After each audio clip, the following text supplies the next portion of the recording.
प्रिय भाई बहनों को जय मसीह की। கிறிஸ்துவுக்குள் அன்பான சகோதர சகோதரிகளுக்கு இயேசு கிறிஸ்துவின் நாமத்தினால் வாழ்த்துக்கள். आज भी परमेश्वर हमें स्वस्थ में अच्छा से रखा।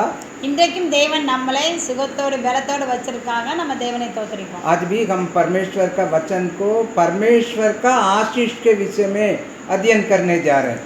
கர்த்தருடைய ஆசீர்வாதம் என்ன என்பதை நம்ம தியானிக்க போறோம். तो बहुत से लोग आशीर्वाद मतलब और संसार में गाड़ी घोड़ा रहना, घर द्वार रहना और लंबी आयु से जीना यही आशीर्वाद समझते हैं। உலக பிரகாரமாக ஆசீர்வாதம்னா நல்ல பெரிய பங்களா இருக்கணும், வண்டி இருக்கணும், பலவிதமான பெரிய பெரிய காரியங்கள் இருக்கணும்ன்றதை நம்ம விரும்புகிறோம். ये भी एक आशीर्वाद है। அது ஒரு விதமான ஆசீர்வாதம். परमेश्वर हमें भिखारी होने के लिए नहीं बुलाया। நம்மள கர்த்தர் ஒரு ஏழ்மையில ரொம்ப தரித்திரத்துல இருக்கணும் நம்மள கூப்பிடல. परमेश्वर हमें आशीष से रहना चाहते हैं, தேவன் நம்மளை ஆசீர்வாதமாய் இருக்க விரும்புகிறார். लेकिन आशीष वही एक आशीष नहीं है। ஆனா அது மாத்திரம் தான் ஆசீர்வாதம்னு சொல்ல तो முடியாது. उसी को आज हम लोग देखने जा रहे அத குறித்து நம்ம பார்க்க போறோம். हैं और इसमें 3 भाग में हम लोग देखेंगे। இத 3 விதமா நம்ம பிரிக்கிறோம். जो संसार का आशीष जो दिखाई देता है, உலக பிரகாரமான ஆசீர்வாதம் காணப்படுகிறது. दूसरा एक आशीर्वाद है दिखाई नहीं देता लेकिन महान आशीर्वाद है। ஆனா இரண்டாவது ஆசீர்வாதம் தெரியப்படாது, ஆனா அது ஒரு விதமான ஆசீர்வாதம். और तीसरा आशीर्वाद है स्वर्गीय आशीर्वाद। மூன்றாவது ஆசீர்வாதம் என்ன அப்படின்னா உன்னதமான ஒரு ஆசீர்வாதம். तो ये आशीर्वाद धन्य है, ये दोनों आशीष ही कहा जाता है। ஆசீர்வாதமும் பாக்கியவான்களும் என்றது ஒரே ஒன்றுதான். बाइबल में इसको अलग अलग नहीं सोचना। இது வேதத்துல ஒரு தனித்தனி நம்ம நினைக்க முடியாது. तो उसके पहले अभी प्रार्थना के साथ शुरू करेंगे। நாம் ஜெபிப்போம். सर्वशक्तिमान पवित्र पिता परमेश्वर आपको धन्यवाद देते हैं। சர்வ வல்லமையுள்ள தேவனே நாங்கள் உம்மை துதிக்கிறோம். आपकी अनुग्रह से हम जीवित रह रहे हैं। உம்முடைய தயவுனால கிருபையினால நாங்க வாழ்கிறோம். हम लोग जीना आपके लिए जी रहे हैं। நாங்க வாழ்வது உமக்காக. तो इसलिए इस समय पर इस पवित्र वचन को देख रहे हैं, हमें आशीष कर। இப்பொழுது நாங்கள் உம்முடைய வேதத்தை தியானிக்க போறோம். நீர் எங்களை ஆசீர்வதியும். हम दोनों को आपका हाथ में देते हैं। எங்கள் இருவரையும் உம்முடைய கரத்துல கொடுக்கிறோம். यीशु के नाम से प्रार्थना मांगते हैं। இயேசுவின் நாமத்தினாலே ஜெபிக்கிறோம். आमीन। ஆமென். हर मनुष्य चाहता है ईश्वर मनुष्य परमेश्वर और मनुष्य को आशीष दे। எல்லா மனிதர்களும் என்ன நினைக்கிறாங்கன்னா கர்த்தர் நம்மளை மனிதர்களை ஆசீர்வதிக்கணும். परमेश्वर भी बोल रहा मैं तुझे आशीष देना ही चाहता हूँ। கர்த்தரும் அதை தான் சொல்றாரு, கடவுளும் அதை சொல்றாரு, நான் உன்னை ஆசீர்வதிப்பேன். तो इब्राहिम करके एक पवित्र जन थे, उनको उत्पत्ति का 12 अध्याय का दूसरा वचन में पढ़ते हैं। ஆபிரகாமை குறித்து நம்ம பார்க்கிறோம். ஆதியாகமம் 12ஆம் அதிகாரம் 2ஆம் வசனத்தை பார்க்கிறோம். तो उसमें परमेश्वर बोला मैं तुझे आशीष दूंगा। அதுல கர்த்தர் என்ன சொல்றாரு? நான் உன்னை ஆசீர்வதிப்பேன். और बहुत से लोगों के लिए आशीष का मूल होगा। எல்லாருக்காகவும் நீ ஒரு ஆசீர்வாத ஒரு காரணரா இருப்பாய். तो परमेश्वर सच्चे बोल रहे हैं, हमको आशीष देना चाहते हैं। கர்த்தர் நம்ம நிதமா சொல்றாரு, நான் உன்னை ஆசீர்வதிப்பேன். और मैं तुझे एक बड़ी जाति बनाऊंगा। நான் உன்னை ஒரு பெரிய ஜாதி और तुझे आशीष दूंगा। உன்னை நான் ஆசீர்வதிப்பேன். और तेरे नाम महान करूंगा। உன் பெயரை மேன்மைப்படுத்துவேன். और तू आशीष का मूल होगा। நீ ஆசீர்வாதருக்கு பாத்திரமாய் ஆவாய். तो सच्चे परमेश्वर चाहता मनुष्य को आशीष दें। தேவன் விரும்புகிறது மனிதனை और ஆசீர்வதிக்க. उनका बेटा इसहाक को परमेश्वर क्या कहा? அவருடைய மகன் ஈசாக்குக்கு தேவன் என்ன சொல்றாரு? और 26वां अध्याय 26 का 12 में लिखा है 26:12 என்ன எழுதி இருக்குது? फिर इसहाक ने उस देश में जोता बोया और उस वर्ष में 100 गुना फल आया और यहोवा ने उसको आशीष दी। ஈசாக்கு அந்த தேசத்தில் விதை விதைத்தான். கர்த்தர் அவனை ஆசீர்வதித்ததினால் அந்த வருஷத்தில் 100 மடங்கு பலனடைந்தான். तो परमेश्वर और ये आशीष को बता रहे हैं और जमीन से आने वाला उनको खाने पीने के लिए और कुशल से रहने के लिए एक आशीर्वाद है। இந்த ஆசீர்வாதம் உலகத்திலிருந்து வருகிற பூமியிலிருந்து வருகிற சாப்பாடு மற்ற காரியங்கள் இதை குறித்த ஒரு ஆசீர்வாதம். परमेश्वर ये भी चाहते हैं தேவன் இதையும் விரும்புகிறார். और उसके बाद ये व्यवस्था विवरण का 1:11 में और मूसा और उन लोगों को किस प्रकार का परमेश्वर का आशीर्वाद देते हैं। உபாகமம் 1:11 में 1:11 तुम्हारे पितरों का परमेश्वर तुमको 1000 गुना और भी बढ़ाए और अपने वचन के अनुसार तुमको आशीष भी देता रहे। நீங்கள் இப்பொழுது இருப்பதை பார்க்கிலும் 1000 மடங்கு அதிகமாகும்படி உங்கள் பிதாவின் தேவனாய கர்த்தர் உங்களுக்கு சொல்லியபடியே உங்களை ஆசீர்வதிப்பாராக. मतलब यहाँ पर कहा जाता बढ़ाए जाए, वो उन्नति होते जाता है। இதுல என்ன எழுதப்பட்டிருக்கு அப்படின்னா நம்ம 1000 மடங்கு வளருவோம் என்று எழுதப்பட்டிருக்கு. तो क्रया का घर में रहता था, வாடகை வீட்டில் இருக்கிறோம். कुछ दिन के बाद अपना निज घर हो जाता है இதுக்கு பிற்பாடாக கர்த்தர் சித்தமான ஒரு சொந்த வீடு எல்லாருக்கும் और ஆகுது. साइकिल में जाते थे, कुछ दिन के बाद मोटरसाइकिल आया, சைக்கிள்ல போறோம், கொஞ்ச நாள் கழிச்சு மோட்டார் சைக்கிள்ல कुछ போறோம், दिन के बाद कार मिला। கொஞ்ச நாள் கழிச்சு கார்ல போறோம். तो ये परमेश्वर चाहता मनुष्य बढ़ते जाए, आशीष पाए। கர்த்தர் விரும்புறது மனிதன் வளர வேண்டும், உன்னதியாக வேண்டும், அவன் ஆசீர்வாதம் பெற வேண்டும். ये परमेश्वर जरूर देता है। தேவன் கண்டிப்பா நமக்கு கொடுக்கிறார். तो यहाँ इसी आशीष के साथ मसीह लोगों का आशीर्वाद रुकता नहीं है। இந்த ஆசீர்வாதத்தோடயே நம்மளுடைய தேவ பிள்ளைகளுடைய வாழ்க்கை இதுல நின்று போறதல்ல. इसी आशीष से आशीष रुकता नहीं है। இந்த ஆசீர்வாதத்திலே ஆசீர்வாதம் நின்று போறதல்ல. तो यहीं पर हमारा आंख खोलना है। இதுல தான் நம்மளுடைய கண்கள் திறக்கப்படணும். बहुत से लोग रोते हैं परमेश्वर मुझे आशीष नहीं किया करके। நிறைய பேரு ரொம்ப அழுகுறாங்க, ஐயோ என்னை ஆண்டவர் ஆசீர்வதிக்கல, என்னை கர்த்தர் ஆசீர்வதிக்கல. और वो लोग बोल रहे हैं क्रया का मकान में रहते मैं परमेश्वर मुझे आशीष नहीं दिया बोल रहे हैं। இல்ல நான் வாடகை வீட்ல இருக்கேன், கர்த்தர் என்னை ஆசீர்வதிக்கல, கர்த்தர் என்னை ஆசீர்வதிக்கலன்னு சொல்றாங்க. और मेरा बेटा अच्छा पढ़ लिख करके बड़ा उन्नति काम में नहीं गया बोल रहे हैं। என் மகன் என்னுடைய பிள்ளைகள் படிக்காம ஒரு நல்ல வேலையில வரலன்னு சொல்றாங்க. तो इस प्रकार का कभी कभी चिंतित बात होकर के परमेश्वर का आशीष को और वे लोग गिन नहीं पाते हैं। இப்படி பல விதத்துல அவங்களுடைய மைண்ட் இதாகி பல விதத்துல அப்படி பேசி பேசி பேசி ஆசீர்வாதத்துல முன்னேற முடியல. तो आज इस पहला आशीर्वाद जो मैंने बताया, ये आशीर्वाद और दिखाई देता है और एक दिन मिट भी जाएगा। இந்த முதல் ஆசீர்வாதம் நான் சொன்னேன், இது காணப்படுகிற ஆசீர்வாதம், கொஞ்ச நாளுக்குள்ள இது அழிந்து போறது. तो अभी मैं इब्राहिम के विषय में आपको बताता हूँ। நான் ஆபிரகாமை பத்தி சொல்றேன். तो बहुत बड़ा धनवान थे लिखा है। பெரிய ஒரு செல்வந்தன்கரன் இன்னும் எழுதியிருக்கு. इसहाक उससे बड़ा धनवान हो गया, ஈசாக் இவரை விட பெரிய செல்வந்தனானா, याकूब उससे बड़ा भी हो गया, யாக்கோபு ஈசாக்கை விட பெரிய செல்வந்தன். और उसके बाद याकूब से बड़ा उनका यूसुफ उनका बेटा वो प्रधानमंत्री हो गया दूसरा देश का। யாக்கோபை விட யோசேப்பு இன்னும் பெரியவனாகி ஒரு தேசத்துக்கு ஒரு பிரதம மந்திரி ஆனார். लेकिन आज अभी देखिएगा इतिहास क्या बता है, वही इस्राएली लोग मिस्र देश में गुलामी थे। ஆனால் வேதம் என்ன சொல்கிறது, அதே ஆசீர்வாதம் பெற்ற அந்த சந்ததி எகிப்துல ஒரு அடிமைகளாய் இருந்தார்கள். तो ये जो दिखाई देने वाला आशीर्वाद मिट जाएगा। இப்போ நம்ம பார்த்த இந்த ஆசீர்வாதம் அது அழிந்து तो போறக்கூடியது. निश्चय मिट जाएगा। நிச்சயமா அது அழிந்து हो போயிடும். सकता है ऐसे आते रहे, धन्यवाद हो, ஒருவேளை அது அப்படியே வளர்ந்தே வந்தாலும் கூட ஸ்தோத்திரம். लेकिन परमेश्वर का वचन कहता है ये मिट जाने वाला आशीर्वाद है। ஆனா தேவனுடைய வார்த்தை நமக்கு என்ன சொல்லுது, இது அழிந்து போயிடும். मेरे प्रिय भाई बहन, इसी प्रकार का इसी में आप रुकना नहीं है। என்னுடைய அன்பான சகோதர சகோதரிகளே, இதிலே நம்ம நின்று விடக்கூடாது. तो अभी मैं परमेश्वर का जो दिखाई नहीं देता वो आशीर्वाद में आपको लेकर आना चाहता हूँ। இப்போ நான் தேவனுடைய வார்த்தை எது காணப்படாத ஆசீர்வாதத்தை அதை நான் உங்க முன்னாடி கொண்டு तो வரேன். अभी आपको मैं इस आशीर्वाद दोनों को देखने के पहले एक महान एक शब्द जो सुलेमान कहा उसको देखेंगे। இதை நம்ம பார்க்கிறதுக்கு முந்தி சுலைமானை பத்தி நம்ம பார்க்க போறோம். सुलेमान ने जो आशीर्वाद के विषय में कहा उसको देखें।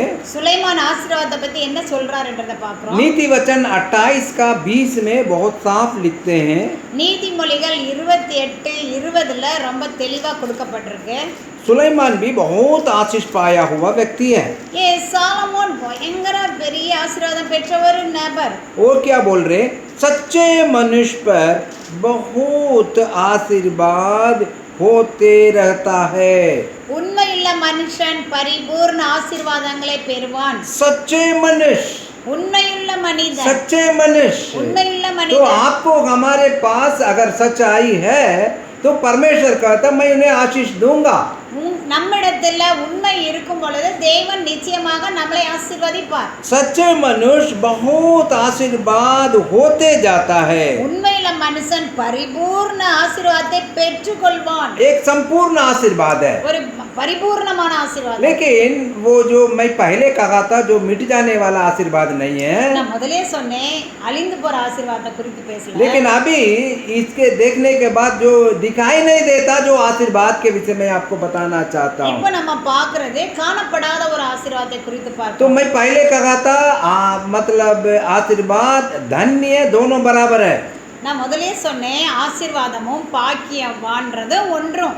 इसको पूरा मन में रखिएगा तब अभी जो कहा हुआ वचन को आप ग्रहण कर இதை पाएंगे। உங்க மனதில் தெளிவாக அறிந்து கொள்ள வேண்டும். ஆசீர்வாதமும் பாக்கியவான்றது ரெண்டும் இணைந்தது. अभी देखिए एक बहुत बड़ा आशीर्वाद बाइबल का पहला, दाऊद भी अपने रहस्य बातों को बताते हैं। தாவீதும் தன்னுடைய ரகசிய அருமையான ஒரு வார்த்தையை குறித்து சொல்றாரு. तो भजन संगीता 1 का 1 और 2 में சங்கீதம் 1:1-2 क्या ही धन्य है वो जो पुरुष दुष्टों की युक्ति पर नहीं चलता, துன்மார்க்கனுடைய ஆலோசனையில் நடவாமலும் பாவிகளுடைய வழியில் நில்லாமலும் और टट्टा करने वालों को मंडली में बैठता नहीं है, பரியாசக்காரர் உட்காரும் இடத்தில் உட்காராமலும், परंतु वो तो पर यहोवा की व्यवस्था पर प्रसन्न रहता, उसका व्यवस्था पर रात दिन ध्यान करता है। கர்த்தருடைய வேதத்தில் பிரியமாய் இருந்து இரவும் பகலும் அவருடைய வேதத்தை தியானிக்கிற மனுஷன் பாக்கியவான். दाऊद ऐसे बताते हैं वो दुष्टों को मार्ग पर नहीं चलता, தாவீது என்ன சொல்றாரு? துன்மார்க்கருடைய ஆலோசனையில் நடவாமல் और पापियों को मार्ग पर खड़ा नहीं रहता है, பாவிகளுடைய வழியில் நிற்க கூடாது, और उसके बाद टट्टा करने वालों को मंडली में नहीं बैठता। பரியாசக்காரர் உட்காரும் இடத்துல உட்காரக்கூடாது. वो क्या करना चाहिए? ஆனா நம்ம என்ன செய்யணும்? परंतु वो तो यहोवा की व्यवस्था पर प्रसन्न रहता है கர்த்தருடைய வேதத்தில் பிரியமாய் இருந்து और उसको व्यवस्था पर रात दिन अध्ययन करता है, இரவும் பகலும் தியானிக்கிறார். वो व्यक्ति आशीर्वाद पाया हुआ है। இரவும் பகலும் தியானிக்கிறவர்கள் வேதத்தை அவர்கள் தான் ஆசீர்வாதம் பெறுகிறவர்கள் பாக்கியவான். हाँ देखिए, तो मेरे दोस्तों अभी आप दिन रात बाइबल पढ़ने वाले बहन भाई आप इतना पढ़ते हैं तो कैसे आप बता नहीं सकते कि परमेश्वर मुझे आशीष नहीं दिया करके? பிரியமானவர்களே, சகோதர சகோதரிகளே, நீங்க எவ்வளோ பைபிள் படிக்கிறீங்க, இவ்வளோ பைபிள் படிச்சோம், எப்படி நீங்க சொல்ல முடியும் எனக்கு ஆசீர்வாதமே இல்லைன்னு? तो आप आशीष पाया हुआ व्यक्ति है, நீங்க ஆசீர்வாதம் பெற்றவர்கள், धन्य है आप। நீங்க பாக்கியவான்கள். तो ये पहला आशीर्वाद जो दिखाई नहीं देता ये आशीर्वाद இது है, முதலாவது ஆசீர்வாதம், காணப்படாத ஆசீர்வாதம். और उसके बाद वो आपको ये आपका यिर्मयाह नबी का किताब 17 अध्याय में 7वां वचन में यिर्मयाह क्या कहते हैं देखिएगा। 17:7 धन्य है वो पुरुष जो यहोवा पर भरोसा करता, கர்த்தர் மேல் நம்பிக்கை வைத்து கர்த்தரை தன் நம்பிக்கையாக கொண்டிருக்கிற மனுஷன் பாக்கியவான். वो आशीष पाया हुआ व्यक्ति है। அவர்கள் பாக்கியவான்கள். तो आप बिल्कुल आप आशीष पाया हुआ आदमी है, நீங்களும் பாக்கியவான்கள், हम भी आशीष पाया हुआ व्यक्ति है। நானும் பாக்கியவான். हो सकता है जो दिखाई दे रहा मकान मेरे पास नहीं है, ஒருவேளை இந்த தெரிகிற இந்த பில்டிங் அது என்னுடையது, இந்த வீடு என்னுடையதல்ல, और अपना निज कार गाड़ी घोड़ा आपके पास नहीं है, பார்க்கிற காரும் பங்களாவும் நம்மிடத்துல இல்ல, लेकिन हम परमेश्वर पर भरोसा करने वाले धन्य हैं। ஆனால் நாம் கர்த்தர் மேல் நம்பிக்கை வைக்கிறவர்கள் பாக்கியவான்கள். तो हम लोग आशीष पाया हुआ நம்ம व्यक्ति है। பாக்கியவான்கள். कभी मत सोचिएगा परमेश्वर मुझे आशीष नहीं किया करके, எப்பொழுதுமே சொல்லக்கூடாது தேவன் எங்களை ஆசீர்வதிக்கலன்னு. तो परमेश्वर आपको देगा, கர்த்தர் நமக்கு கொடுப்பார், समय पर देगा, அவருடைய நேரத்திலே तो கொடுப்பார். लेकिन हमारा भरोसा परमेश्वर पर है। ஆனா நம்மளுடைய நம்பிக்கை அவர் மேல இருக்க வேண்டும். तो इसलिए परमेश्वर का वचन जो दिखाई नहीं देने वाला आशीर्वाद है, ये सब मैं अभी आपको बोल रहा हूँ. இதனால தான் காணப்படாத ஆசீர்வாதத்தை இப்போ நான் உங்களோட பகிர்ந்து கொள்றேன். और उसके बाद प्रकाशित वाक्य 1:3 में बहुत साफ लिखा है. வெளிப்படுத்தின விசேஷம் 1:3 தெளிவா எழுதப்பட்டிருக்கு. धन्य है वे जो भविष्यवाणी के वचन को पढ़ता है और वे जो सुनते हैं और इसमें से लिखी हुई बातों को मानते हैं. ஆமென். இந்த தீர்க்க தரிசன வசனங்களை வாசிக்கிறவனும் கேட்கிறவர்களும் இதில் எழுதியிருக்கிறவைகளை கைக்கொள்கிறவர்களும் பாக்கியவான். आप आशीष पाया हुआ व्यक्ति है. நீங்கள் ஆசீர்வாதம் பெற்றவர்கள். हम लोग आशीष पाया हुआ व्यक्ति है. நம்ம ஆசீர்வாதம் பெற்றவர்கள். ये वचन को हम लोग पढ़ते हैं இந்த வசனத்தை நம்ம எப்பொழுதும் படிக்கிறோம். और इसको सुनते हैं, நம்ம கேட்கிறோம். इसको चलते हैं. இதல तो நடக்கிறோம். इससे बड़ा आशीर्वाद कौन सा है? இதை விட ஆசீர்வாதம் பாக்கியவான் और யாரு? दाऊद भी अपने भजन संगीता 144:15 में कहते हैं. தாவீது தன்னுடைய சங்கீதத்துல 144:15 இப்படியா சொல்லப்பட்டிருக்கு. तो इस दशा में जो राज्य क्या ही धन्य होगा, जिसका राज्य का परमेश्वर यहोवा है, क्या ही धन्य है. இவ்விதமான சீரை பெற்ற ஜனம் பாக்கியம் உள்ளது. கர்த்தரை தெய்வமாக கொண்டிருக்கிற ஜனம் பாக்கியம் உள்ளது. आप हम यहोवा परमेश्वर को मानते, हम धन्य लोग, आशीष पाया हुआ लोग है. நீங்களும் நானும் தேவனிடத்திலிருந்து ஆசீர்வாதம் பெற்றவர்கள் பாக்கியவான்கள். मूसा भी यही को बताते हैं. மோசேயும் இதை தான் சொன்னாரு. मेरे दोस्तों, आप कैसे बता सकते हैं कि मुझे परमेश्वर आशीष नहीं दिया करके? பிரியமானவர்களே, நீங்க எப்படி சொல்ல முடியும் தேவன் என்னை ஆசீர்வதிக்கவே? तो उस शब्द को आपका मेरा मुख से कभी नहीं आना है. இந்த வார்த்தை நம்மளுடைய வாயிலிருந்து எப்பொழுதுமே வரக்கூடாது. परमेश्वर हमें आशीष किया है. தேவன் நம்மளை ஆசீர்வதித்தார். तो इसलिए ये दूसरी बातों को मैंने कहा, ये जो आशीर्वाद है दिखाई नहीं देता. நான் திரும்பமாக இதை சொல்றேன், இந்த ஆசீர்வாதம் காணப்படாத ஆசீர்வாதம். लेकिन यीशु अपने मुख से क्या आशीर्वाद बोले थे? ஆனா ஏசாமி தன் வாயினால என்ன ஆசீர்வாதம் சொன்னாரு? तो 8 भाग्यवान को, धन्य लोगों को बताए थे. 8 பாக்கியத்தை பத்தி, பாக்கியவான்களை பத்தி தேவன் ஏசாமி वो சொன்னார். आशीष का ब्लेस्ड पीपल बोलते इंग्लिश में. அதுல ஆசீர்வாதம்ன்றது blessed people னு இங்கிலீஷ்ல சொல்லப்பட்டிருக்குது. तो मत्ती का 5:3 में लिखा है. மத்தேயு 5:3 என்ன எழுதி இருக்குது? धन्य है वे मन के दीन है, क्योंकि स्वर्ग का राज्य उन्हीं का है. மத்தேயு 5:3 என்ன எழுதப்பட்டிருக்குது?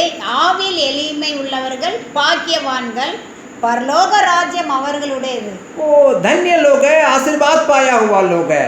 பாக்கியவான்கள், ஆசீர்வாதத்தை பெற்றவர்கள். मैं और आप जो दिल में हम लोग गरीब है, तो भाग्यवान लोग है. நீங்களும் நானும் இருதயத்தின் மூலமாக நம்மளுடைய வாழ்க்கையில நம்ம ஒரு ஏழ்மையா இருக்கலாம், ஆனா நம்ம பாக்கியவான்கள். परमेश्वर का वचन साफ बताता, आप हम आशीष पाया हुआ लोग है. ஆனா கர்த்தருடைய வார்த்தை தெளிவா கொடுக்கப்பட்டிருக்கு, நீங்களும் நானும் பாக்கியவான்கள். और उसके कहते कहते 8 भाग्य और धन्य आशीष पाया हुआ लोगों को बोलते हैं.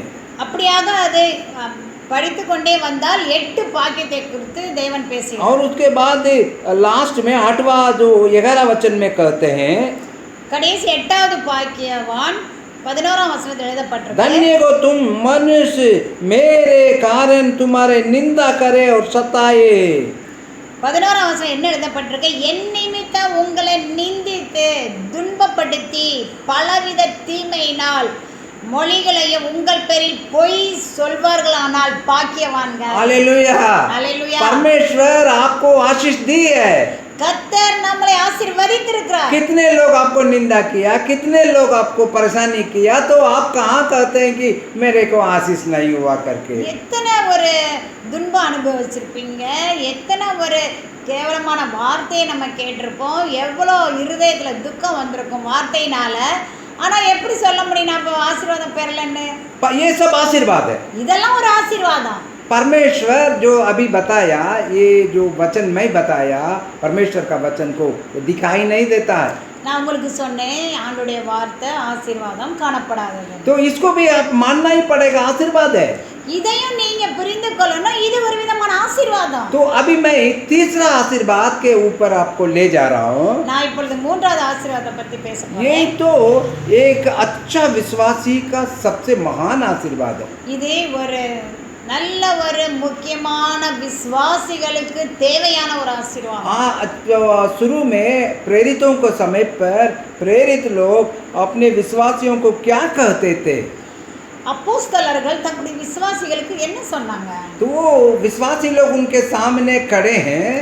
விசுவாசிகள் அப்போஸ்தலருக்கு முன்பாக நின்றார்கள். तो ये प्रेरित ये पतरस और यूहन्ना क्या कह रहे हैं? அத பேதுருவும் யோவானும் என்ன சொன்னாங்க? हमारे पास सोना और चांदी नहीं है. என்னிடத்துல பொன்னும் வெள்ளியும் இல்ல. यीशु उसको देकर नहीं गया. ஏசாமி எனக்கு அதை கொடுத்துட்டு போல. कोई जमीन छोड़कर नहीं गए थे. ஒரு விதமான பூமி இதை எனக்கு கொடுத்துட்டு போல. किसी प्रकार का धन दौलत यीशु अपने शिष्यों को देकर नहीं गया. எந்த விதமான சொத்து சுகம் நிலபலம் ஏசாமி எனக்கு கொடுத்துட்டு போல. लेकिन वे लोग जो अपने विश्वासी लोगों को क्या लिख करके उनको बढ़ाते हैं, ஆனா அவர்களுடைய விசுவாசிகளுக்கு எதை சொல்லி அவர்களை உயர்த்தினார்? तो इफिसियों की पत्री 1:3 में पौलुस किस प्रकार का लिखते हैं? எபேசியர் 1ஆம் அதிகாரம் 3ஆம் வசனம். तो इफिसियों की पत्री उसका 1:3 में पौलुस साफ कहते हैं, यहाँ लिखा है, हमारे प्रभु यीशु मसीह के परमेश्वर और पिता को धन्यवाद हो कि उसने हमें मसीह में स्वर्गीय स्थानों पर सब प्रकार का आत्मिक आशीषों दी है. நம்முடைய கர்த்தராகிய இயேசு கிறிஸ்துவின் பிதாவாகிய தேவனுக்கு ஸ்தோத்திரம். அவர் கிறிஸ்துவுக்குள் உன்னதங்களிலே ஆவிக்குரிய சகல ஆசீர்வாதத்தினாலும் நம்மை ஆசீர்வதித்திருக்கிறார். स्वर्गीय आशीषों से भर दिया है. உன்னதமான ஆசீர்வாதத்தால நிரப்பி இருக்கிறார். वो प्रेरितों का समय पर जो विश्वासी लोगों के पास पैसा नहीं था, அப்போஸ்தலர்கள் சமயங்கள்ல விசுவாசிகள்கிட்ட பணம் இல்ல. परमेश्वर आशीष दी है. கர்த்தர் ஆசீர்வதித்தார். वे लोग भी बढ़ गए थे அவர்களும் உயர்ந்தார்கள். और प्रेरितों का काम 4 अध्याय में पढ़ रहे हैं அப்போஸ்தலர் 4ஆம் அதிகாரத்தை பார்க்கிறோம். और 31 के आगे पढ़ेंगे, 31 से आगे पढ़ेंगे तो 31ஆம் வசனத்துக்கு அப்புறம் நம்ம பார்க்கும்போது वे लोग सबको बेच बेच कर अपने जमीन घर द्वार बेच कर प्रेरितों को पांव पर रख दिया.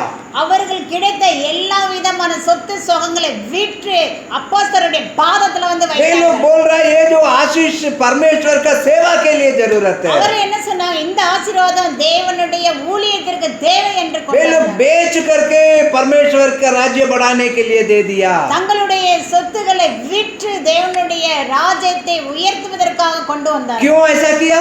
ஏன் அப்படி उनका பண்ணாங்க? आंख खुला हुआ था. அவருடைய இருதயத்தின் கண்கள் திறந்தது. परमेश्वर उनके लिए स्वर्ग में रखा हुआ आशीष को वे लोग देखा. தேவன் உன்னதமான ஆசீர்வாதத்தை அவர்களுக்கு பரலோகத்துல வைத்திருக்கிறார் என்பதை அவர்கள் கண்டார்கள். प्रेरित लोग भी वही कहते हैं அப்போஸ்தலர்கள் भी அதை சொல்றாங்க. और ये लोग भी उसी को किया है. அவர்களும் அதையே செய்தார்கள். बेच करके और परमेश्वर के सेवा के लिए दे दिया. விற்று தேவனுடைய ஊழியத்துக்காக. और उनके पास बहुत से सताव आया அவங்களுக்கு பயங்கரமான கஷ்டம் வந்தது. और वे लोग छितर बितर हो गए இங்க அங்க சிதறி போயிட்டாங்க. और उनका घर द्वार कुछ नहीं रखा. அவங்களுக்கு எந்த விதமான வீடு வாசல் எதுவுமே இல்ல. लेकिन ये लोग कहाँ कहाँ छितर बितर, वो वहाँ वहाँ जाकर के सुसमाचार सुनाते फिरे. எங்க எங்க அவங்க சிதறப்பட்டார்களோ விசுவாசிகள் அங்க எல்லா இடத்திலும் அவங்க தேவனுடைய வார்த்தையை பிரசங்கித்தார்கள். तो ये देखिए क्यों ऐसा किया? ஏன் அவங்க அப்படி பண்ணாங்க? क्योंकि उनका स्वर्गीय आशीष उनको दिखाई दे रहा. ஏனென்றால் அவர்களுக்கு உன்னதமான தேவன் ஆசீர்வாதம் தெரியப்பட்டது. मैं एक प्रेरितों का काम में एक पवित्र आदमी के विषय में कहता हूँ. அப்போஸ்தலர் நடபடி எழுதின ஒரு நபரை குறித்து நான் சொல்றேன். उनका नाम तीफनुस है. அவருடைய பேர் ஸ்தேவான். तो वो 7वां अध्याय में उनके ऊपर सब लोग पत्थर मार रहे हैं. 7வது அதிகாரத்துல நம்ம பார்க்கிறோம் அவரை எல்லாரும் கல்லெறிஞ்சாங்க. जब उस समय पर वो पत्थर मार रहे हैं அவர் மேல கல்ல எறியும் பொழுது और उनका चेहरा कैसे लग रहा है, அவருடைய முகம் எப்படி இருந்தது?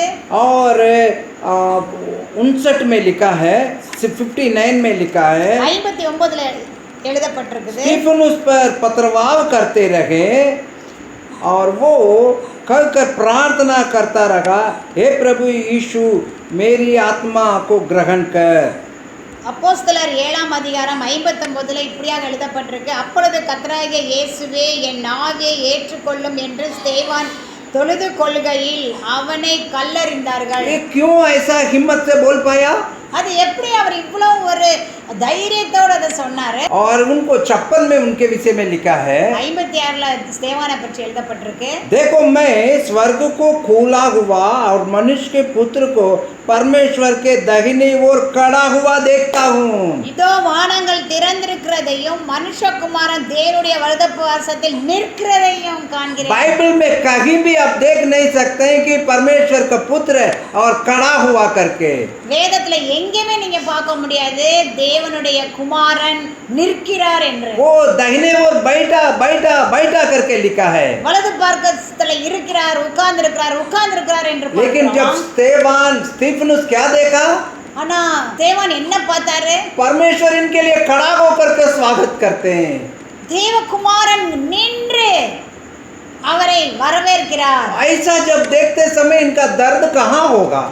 அப்படி காணும்போது அவருக்கு அந்த கல்லை எறிவு, அந்த துக்கம், அந்த வேதனை எங்க இருந்திருக்கும்? इसी को मैं बोलता हूँ स्वर्गीय आशीष है. இததான் நான் சொல்றேன், உன்னதமான ஆசீர்வாதம். पहला मैं कहा था दिखाई देने वाला जो नाश होने वाला आशीष முதல்ல है. நான் சொன்னேன் காணப்படுகிற அழிந்து போகிற ஆசீர்வாதம். दूसरा मैंने बताया दिखाई नहीं देता है. இரண்டாவது நான் சொன்னேன் காணப்படாத ஆசீர்வாதம். अभी तीसरा आशीर्वाद मैं बोल रहा हूँ, மூன்றாவது ஆசீர்வாதம் दिखाई नहीं देता है लेकिन स्वर्गीय आशीर्वाद है. காணப்படாது ஆனா அது உன்னதமான ஒரு ஆசீர்வாதம். तो इस आशीष को हम लोग के इफिसियों का 1:3 में पढ़े थे இந்த ஆசீர்வாதத்தை குறித்து எபேசியர் 1:3ல பார்த்தோம். और उसके बाद 2 का वही इफिसियों का 2:6 और 7 में भी पढ़ते हैं. அதே நம்ம எபேசியர் 2:6-7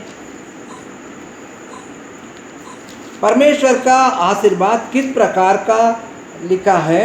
கர்த்தருடைய ஆசீர்வாதம் எப்படி मसीह यीशु में उसके साथ उठाया और स्वर्गीय स्थानों पर उसके साथ बैठाया. கிறிஸ்து இயேசுவுக்குள் அவர் நம்மிடத்தில் வைத்த தயவினாலே நம்முடைய கிருபையின் மகா மேன்மையான ஐஸ்வர்யத்தை வருங்காலங்களில் விளங்க செய்வதற்காக கிறிஸ்து இயேசுவுக்குள் நம்மை அவரோட கூட எழும்பி உன்னதங்களிலே அவரோட கூட உட்கார செய்தார். स्वर्गीय स्थानों पर बैठाया. உன்னதங்களில் உட்கார செய்தார். मेरे दोस्तों कभी नहीं बोलना कोई विश्वासी. பிரியமானவர்களே, விசுவாசிகளே, எப்பொழுதுமே நாம आप சொல்லக்கூடாது गरीब होंगे कोई बात नहीं. ஏழையா இருப்பது பிரச்சனை அல்ல. तो यीशु साफ बताए 2 आंख होकर के तुम नरक जाने से अच्छा है 1 आंख होकर के स्वर्ग में जाना है. இயேசு தெளிவா சொன்னாரு, 2 கண்கள் இருந்து நரகத்துக்கு போறதை விட ஒரு கண் வைத்து பரலோகத்துக்கு வர்றது நல்லது. इसका मतलब धनी होकर के नरक जाने से अच्छा है गरीब होकर के स्वर्ग जाना. இதற்கு என்ன என்பதை நம்ம பெரிய ஐஸ்வர்யான இருந்து நம்ம நரகத்துக்கு போறதை விட ஏழ்மையா இருந்தோம் பிரச்சனை இல்ல, நம்ம தேவனுடைய சந்நிதியில तो हमारा आशीर्वाद स्वर्ग का आशीर्वाद है. நம்மளுடைய ஆசீர்வாதம் பரலோகத்தின் ஆசீர்வாதம். और उसके बाद देखो कोलोसियों की पत्री 1 का और 5 में पढ़ता हूँ, आप 4 को पढ़िएगा. इस आशा की हुई वस्तुओं के कारण जो तुम्हारे लिए स्वर्ग में रखा है. பரலோகத்தில் உங்களுக்கு வைத்திருக்கிற நம்பிக்கை நிமித்தம். तो हम लोगों का जो दिया गया आशीर्वाद ये नया नियम का विश्वासी लोगों का स्वर्ग में महा पवित्र आशीर्वाद है. நம்மளுக்கு விசுவாசிகளாக நமக்கு தேவன் இந்த புதிய ஏற்பாடு காலங்கத்துல வைத்திருக்கிற ஆசீர்வாதம் பரலோகத்தின் நம்பிக்கை. तो इसको इब्रानियों की पत्री का 10 का 34 में पौलुस होगा वो क्या कहते हैं? इब्रानी का पत्री 10 அதிகாரம் 34 34. क्योंकि तुम कैदियों के दुख में भी दुखी हुए और अपनी संपत्ति को आनंद से लूटने भी और ये जानकर कि तुम्हारे पास और एक उत्तम और सर्वदा ठहरने वाला संपत्ति स्वर्ग में है.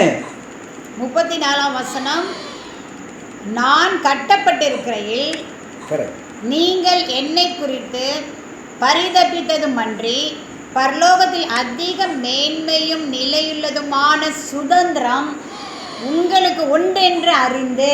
स्वर्ग में एक अटल आशीर्वाद नहीं मिटने वाला आशीर्वाद आपके लिए मेरे लिए रखा. பரலோகத்துல அழிந்து போகாத ஒரு ஆசீர்வாதம் உங்களுக்கும் எனக்கு சுதந்திரம் கொடுக்கப்பட்டிருக்குது. तो धनवान मर गया, नरक में चला गया।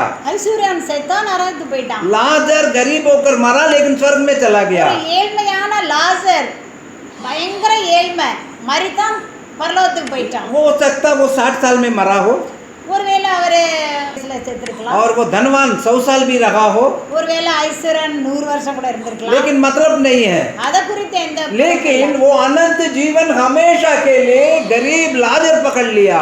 ஆனால் அழியப்படாத அந்த ஆசீர்வாதத்தை ஏழ்மை லாசர் பெற்றுக்கொண்டான். तो यही तो हमारी आंख का खुलने का जरूरत है। இததான் நம்மளுடைய கண்கள் திறக்கப்படணும். तो मेरे प्रिय भाई बहनों, எங்களுடைய பிரியமான சகோதர சகோதரிகளே, आज आप मैं कभी नहीं कहना है நானும் நீங்களும் ஒரு நாளும் கூட இப்படி சொல்லக்கூடாது, परमेश्वर मुझे आशीष नहीं दिया करके। கர்த்தர் என்னை ஆசீர்வதிக்கல.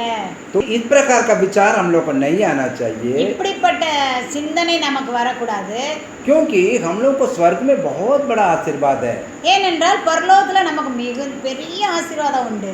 वो हमेशा के लिए आशीर्वाद அது है, எப்பொழுதும் ஒரு ஆசீர்வாதம், वो कभी मिटने वाला नहीं அது है। எப்பொழுதும் அழியாத ஒரு ஆசீர்வாதம். लेकिन एक दोस्त मेरा भाई साहब हमसे बोल रहे थे, என்னுடைய ஒரு ஃப்ரெண்ட் என்னோட என்ன சொன்னாருன்னா, वो स्वर्ग में जाने के बाद वो आशीर्वाद तो बहुत बड़ा अच्छा लगेगा பரலோகத்துல போன பிறகு தான் ஆசீர்வாதம் நல்லதா और இருக்கும். उसके बाद हम इसको यादें नहीं करेंगे। நம்ம இந்த உலகத்தை குறித்து நினைக்கவே மாட்டோம்.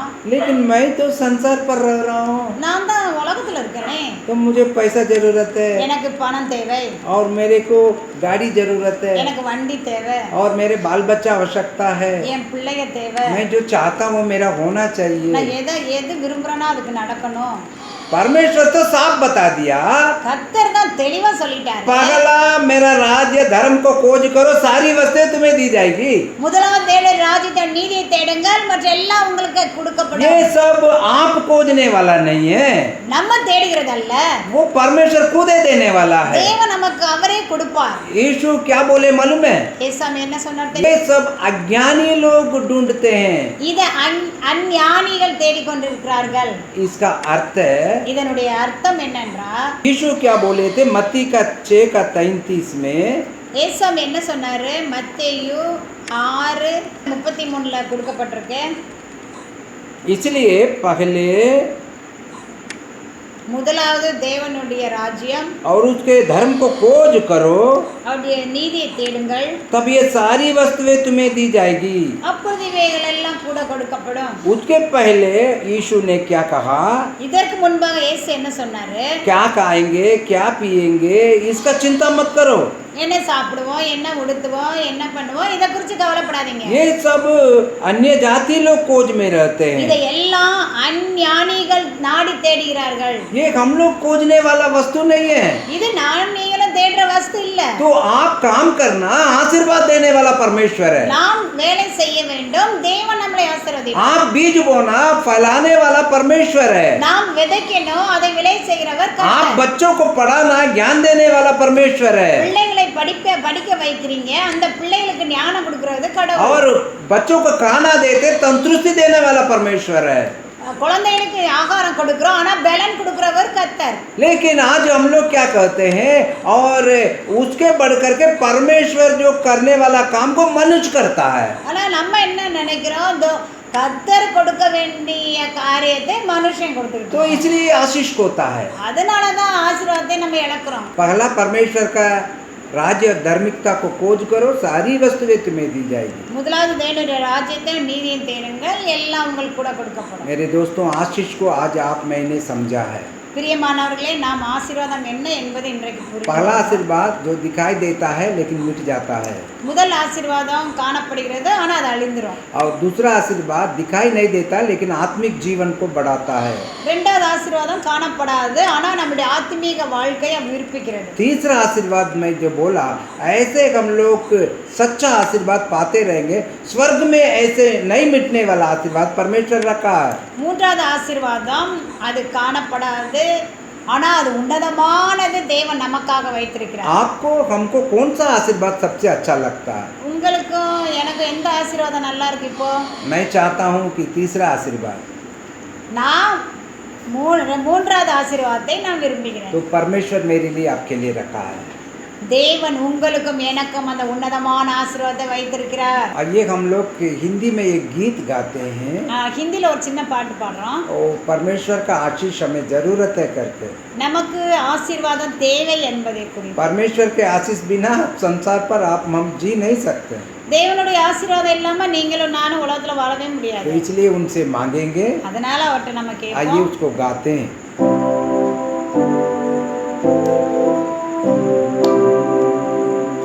आशीष तुझसे चाहते हैं हे स्वर्गीय पिता, हम आते हैं। आशीष तुझसे चाहते हैं हे स्वर्गीय पिता, हम आते हैं। हमने बहुत कथाएं की है, रगे निगम जपाए हमने बहुत कथाएं की है, रगे निगम जपाए की है।